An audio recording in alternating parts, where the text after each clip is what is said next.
नमस्कार मित्र-मैत्रिणींनो, मराठी गृह चॅनलमध्ये तुमच्या सर्वांचे पुन्हा एकदा खूप खूप स्वागत आहे.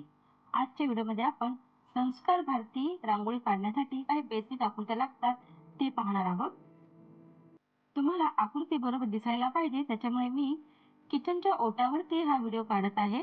तिथे कॅमेरा स्टँड सुद्धा ठेवलेला आहे, त्यामुळे मी तिरकी उभी असल्यामुळे काही आकृत्या काढताना जरा प्रॉब्लेम असेल, हे तुम्ही समजून घ्या. जर तुम्हाला हा व्हिडिओ आवडला तर व्हिडिओला लाईक आणि शेअर करायला विसरू नका. तसेच मराठी गृह चॅनलला सबस्क्राईब करून सपोर्ट करा. चला तर व्हिडिओ सुरू करूया. संस्कार भारती रांगोळी काढण्यासाठी आपल्याला अगोदर रेषा अशा मारून घ्यायच्या आहेत.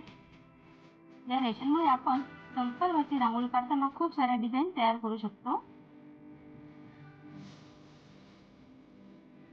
गेल्या व्हिडिओमध्ये आपण संस्कार भारती रांगोळी हाताने कशी काढावी आणि कशी टाकावी ते पाहिलं होतं.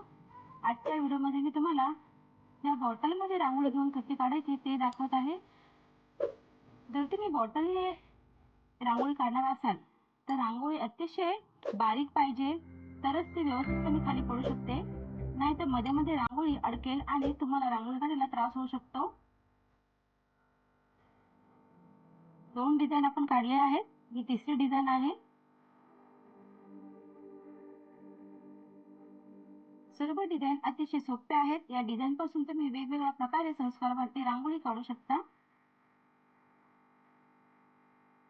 काही जणांना रांगोळी हातामध्ये घेतली तर त्यामुळे त्रास होतो. अशा लोकांनी अशा बॉटलमध्ये रांगोळी घेऊन काढावी. त्यामुळे हातही घाण होत नाही आणि त्यांना काही एलर्जीही होणार नाही. ही आपली चौथी डिझाईन आहे. तुम्हाला व्यवस्थितपणे दिसावं त्याच्यासाठी मी मोठ्या अशा आकृत्या काढत आहे. पण जेव्हा संस्कार भारती रांगोळी आपण काढतो तेव्हा आपण जर छोटी रांगोळी काढत असणार तर छोट्या आकृत्या काढायच्या आहेत. मोठी रांगोळी काढत असणार त्या वेळेला आपल्याला मोठ्या आकृत्या काढायच्या आहेत. 5 डिझाईन दाखवलेल्या आहेत.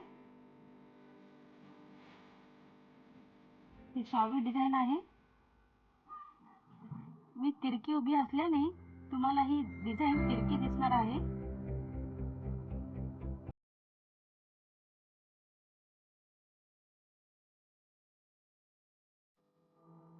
ही 7वी डिझाईन आहे.